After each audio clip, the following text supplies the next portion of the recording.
I never remember going to Richmond in anything that I didn't think I could win in. The racing leading up to the end of the race with Ryan Blaney was probably some of my favorite racing I've ever done. And when we got the lead, we hit pit road, and the rest is kind of history. California's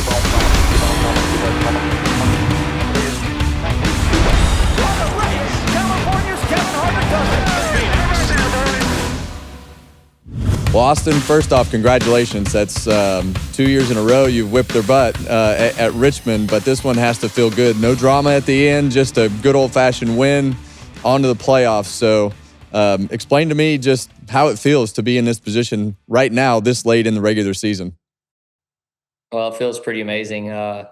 Austin Craven, who you know, he's always said, man, it'd be nice to just have a boring win sometimes with you. And I'm like, yeah, that would be. And that was kind of what we had, Saturday night. I mean, but I will say the racing leading up to the end of the race with Ryan Blaney was probably some of my favorite racing I've ever done.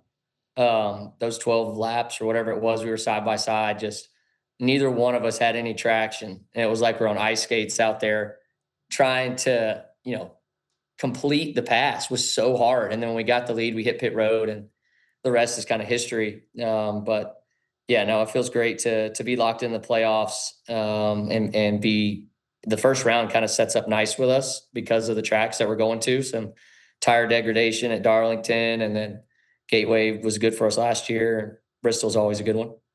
So you've had a few really good weeks as far as the performance goes, and I look at Richard Boswell and everything that you guys have been working on. It seems like things are starting to come together. Am I reading that wrong, or is it just starting to get the performance right with your group and your car, getting everything organized here, right towards the end of the regular season? Yeah, I think you're exactly right. I have so much respect for Richard. Earlier this year, we had to have like a sit-down meeting, just like hey, we need to understand each other better, the competitive drive that each of us have, because we had moments at the beginning of the year where we weren't on the same page.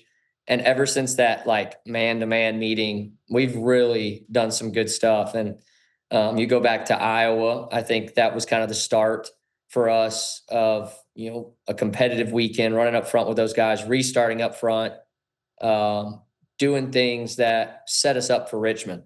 Because you can't just pop in there and run. It's a whole nother league when you're running in that top 10 area and understanding what they do on restarts and how aggressive it is. And so Iowa was a good test for us. And then we had to execute at Watkins Glen to set up for Richmond because of how much of an advantage it is, not going out early and qualifying. So getting a 15th place finish at Watkins Glen was like a win for us to set up a decent qualifying effort going into the race. So when you look at Richmond, I never remember going to Richmond when I worked and drove at RCR. I never remember going to Richmond in anything that I didn't think I could win in. And can you explain just what the company mentality is, why that is? Because I couldn't think of anything to say, hey, I don't know. But for you, what makes it that way? Because I don't ever remember going to Richmond thinking that we couldn't win when I was in an RCR car. Yeah, it's crazy. I think, coming up around you and Boyer, you guys always dominated there, and you both had a little different approach at that track, I feel like. And I was able to kind of learn. I mean, it was my worst track, to be honest, when I was Xfinity racing. Like, I could never show up with what you run and run well, I felt like there, because I always felt like you were looser balance-wise than me. And I ended up hitting on something in one of the Xfinity races, and it was kind of like a mix of your line and then the exit of 4, that what Boyer always talked about, and a feel between those. And even Newman, when he was here, he had runs that were good at Richmond. He had a little different approach to the corner too. But yeah, I hit on something at a test and a line, and I've just never went away from it. It's kind of like you were at Atlanta when you'd hook the white line. I feel like that's me at Richmond. And even if like we're in the simulator, I can tell the guys like, hey, this doesn't feel right. I need this feel. And if I get this feel, it's not necessarily that the car needs to be faster. It just allows me to put the car where it needs to be placed. So like I'm talking about things differently in the simulator at Richmond than I would be at another track. I just have a feel for it that, allows me to give good advice to the crew. So you talked about after the race that you had some rib trouble. Where did that Yeah. happen? Was that from a wreck? Did you fall down the stairs? What's that all about? I fell off a ladder getting my bow case out of my hunting room, and it Of was just course. moving too fast.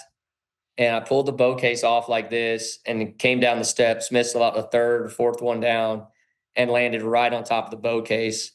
At first, I was Oh. like, "Oh, I'm in trouble. Like, I'm not racing this weekend." And it was going into Iowa, and I just kind of toughed it out. And it's gotten a little better, but it's just annoying.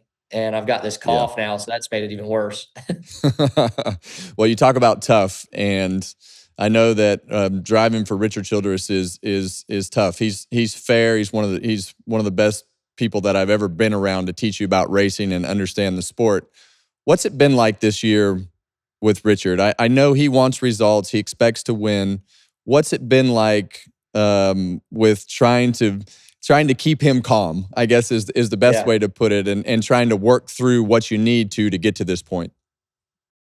Yeah, I think, as I've gotten older and things have developed, like, it goes all the way back to the Carolina Cowboys and being able to GM that. I've been able to work with RC on the RCR side of things, the business side, the financial side, learning about the company and the way he does things. And then Ty's come in there too and been a help. And both of us are starting to help RC more. So understanding where he comes from is, he likes things a certain way. He's very particular about how he does things. And Ty and I are pushing him to do things a little different, thinking toward the future. So there's heated conversations between him and Mm. I and Ty. And this year's been good in the aspect that all three of us are closer than we've ever been. And he's really looking into the things that we say. And I think we did a great job getting Mike Verlander a couple years ago. He's really come on and helped build the culture that we're trying to build over here. Had some great hires with Boswell, Johnny Klossmeyer, and guys that you've worked with over at Stuart Haas. And, those things are finally starting to show up, I feel like.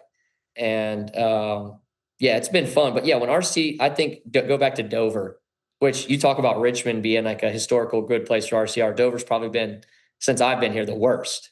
Like we struggle Absolutely. at Dover. And I've never felt good there in a race car, I feel like. So after Dover, he kind of let it out there in the media that, hey, we got to have better race cars.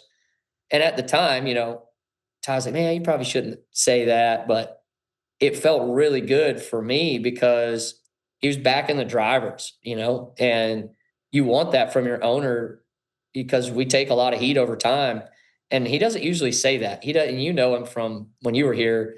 He doesn't talk bad about his stuff, his engine shop, his cars, like that's nothing. And he just challenged everybody in the right way, I felt like, because when he speaks like that, if you're around him enough, he doesn't usually come out and say that. So I think it gave us a refocus and kind of got us all together saying, hey, we need to look at things differently. And yeah, I think since then we've done a good job executing because I think this cup car is more about execution than anything because of how tight the field is. So things have changed, I feel like, since him coming out and saying that at Dover even. What's been the hardest thing for you with just cycling into these last few years of the next gen car? Um, That's a tough one. I think the next gen car is I enjoy the next gen car, especially at certain tracks. Um, Short tracks, obviously, I've had fun with it there. Mile and a half racing from a restart standpoint is wild and Mm. more exciting, I think, than the old car. I think just the consistency probably from the next gen side, because I've had a couple crew chiefs come through, and this is the first time I feel like, Boswell and I are really building on something. So I think all the old car, you had certain knobs and dials that you went to fix your problems, whether it be track bar, wedge, or whatever you wanted from the race car. That box is way smaller, and relearning what those things are that make me like trigger something in my mind from a setup standpoint. I think that was probably the toughest with the independent rear suspension, because I used to could tell like Stockman back in the Xfinity car, I could say, hey, I need this shock. or I need, this. Didn't really have that in the next gen car, and that bubble of things that we talked about really got small. Well, I think as you talked earlier, you talk about that first round of the playoffs. Is there one track in that first round that you circle that you say, okay, this is the place that was good for us at the beginning of the year out of the 3 tracks? What's that one track that you've got circled? Well, I know from like Boswell's perspective, he was really good at Darlington last year. They won the race with Chase Briscoe. That's right. Bristol, they were solid as well. We were good at Bristol earlier this year. And at Darlington in the first race, I thought we practiced really well, and I had a different feel in the car that I was used to. And I probably led us the wrong direction going into that race. So looking back, I feel like we have something to work on. I just need to keep my mouth shut going to Darlington and just, let the race kind of come to us. But I mean, out of those 3, Darlington, I've been close. I actually, when we raced your win at Darlington, I was really close, I feel like, in that one. So like that one's probably circled for me. I like the long run aspect of that track and taking care of your tires and that type of stuff. And yeah, Bristol or Gateway. From a win perspective, Darlington's the one I've circled. Gateway, we were good last year. We ran 6th there, so we have a baseline. And Bristol, I think we can go have a top 10 race for sure. Well, I'm happy for you guys. I've got a soft spot for everybody at RCR, and Richard Childress is one of the best car owners that you can drive for. I know you guys have a great relationship and trying to work forward, it sounds like, and I wish you guys nothing but the best, and congratulations on kicking their butt Saturday night at Richmond. Thanks, Harvick.